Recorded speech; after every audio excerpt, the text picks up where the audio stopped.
અરે આ નદીની પોઝિશન આજ તો કેટલાય વર્ષથી બગડેલી જ છે. જે કારખાનાનું પાણી આવે છે ને ખરાબ કેમિકલ વાળું, એનાથી જો જમીન જાયદાદમાં બધે નુકસાની છે. બરોબર, હવે એમના માટે તમે કાંઈ બંધ કરો અને કાં પછી કારખાનામાં ગમે એ તપાસ કરો. અરે અસર એટલે પૂરેપૂરી. જો મોલ વાવી તો 2 વાર બળી જાય છે. જમીનને નુકસાની ગમે તેટલું ખાતર નાખી તો એને પોષણ મળતું નથી.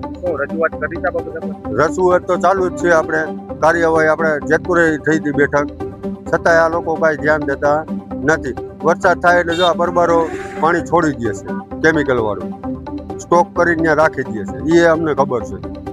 જેતપુર તાલુકાનું અત્યારે કેરાડી ગામ છે, ત્યાં આપણે ભાદર નદીનો જે આ વિશાળ પુલ છે ત્યાં અત્યારે આપણે અહીંયા છીએ ઉપસ્થિત. અને હાલ અત્યારે જે આ ચોમાસા દરમિયાન જે આ ઉદ્યોગના ઈસમો છે, જે કેમિકલ વાળા પાણી જે વરસાદનો લાભ લઈને જે ભાદર નદીમાં જે છોડી રહ્યા છે, એમના કારણે અત્યારે અહીંના સ્થાનિક ખેડૂતોમાં રોષ ભરાયો છે કે આ કેમિકલ યુક્ત પાણી આમાં ન છોડે.